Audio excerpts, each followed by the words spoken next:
running down Le Mans at over 200 miles an hour? Yes, please. Welcome to the Sim Racing Paddock and our look at the Group C mod for rFactor 2. The latest update for Mak Corp's latest mod brings this content to version 0.95 and also introduces a new car to the mix, the 1990 Sauber C11. Powered by a 950 horsepower Mercedes-Benz 5.0-liter bi-turbo V8. Man, that's a mouthful. The car is capable of speeds of over 253 miles per hour. The car dominated the 1990 World Sports Car Championship, winning 7 out of the 9 races in that season. Despite the car not taking part in the 1990 24 Hours of Le Mans, it is a 2-time championship of the Le Mans Legend historic race event. Now, the C11 is the newest addition to the mod, but I also wanted to take a look at all 3 of the cars in this video and give my thoughts on how they perform.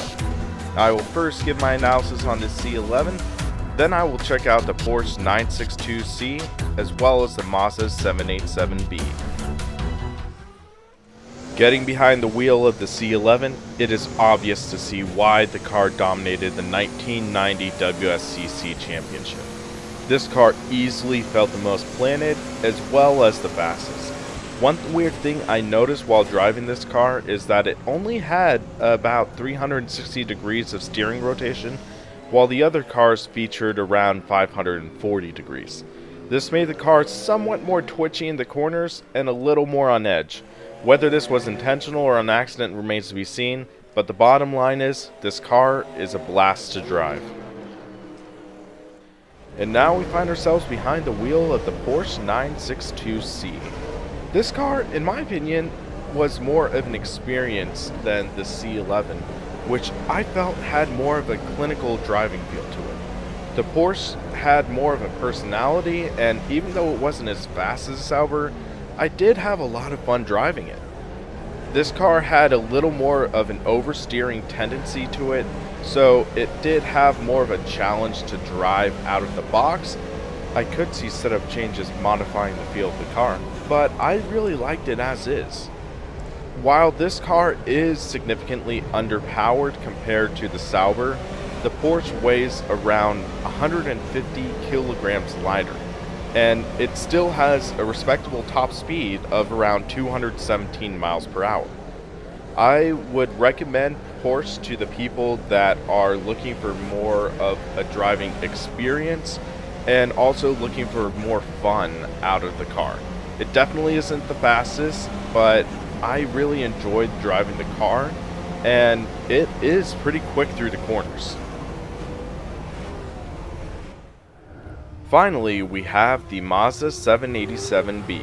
This was the first car to be released for the Group C mod and is modeled after the 1991 winner of the 24 Hours of Le Mans. The driving feel of this car is alright, falling somewhere between the Porsche's liveliness and the Sauber's on-rails nature.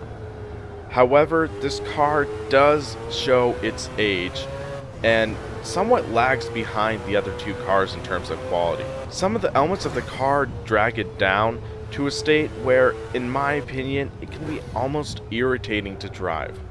The sound samples utilized for this car are unfortunately lackluster. From about 4th gear on, you can actually hear external sound samples mixing into the engine note, which can get somewhat disorienting for driving the car. In addition, the sound bite for shifting into neutral includes a throttle blip, so it makes every shift, both up and down, sound like a heel and toe shift. In my test drives, I found it to be quite grating after a while, but if you can ignore that, more power to you.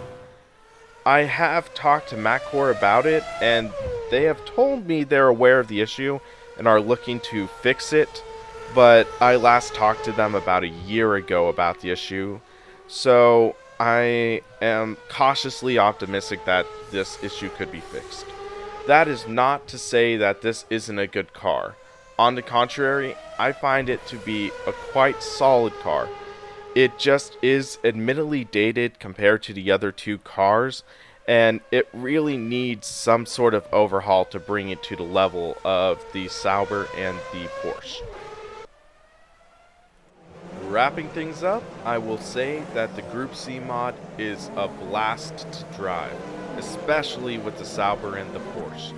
Those two cars definitely feel like the most polished, in my opinion, and the Mazda isn't really all that far behind. With a little more polish, maybe one or two more cars, I could definitely see this being a must-have on any rFactor 2 owner's catalog. What are your thoughts on the Group C mod for rFactor 2? And which car's your favorite? Let us know in the comments. Be sure to subscribe to our channel and check out some of our other videos. Check out our website and stay in the know on the latest going on in sim racing. For the Sim Racing Paddock, I'm William Marsh, and I'll see you on the track.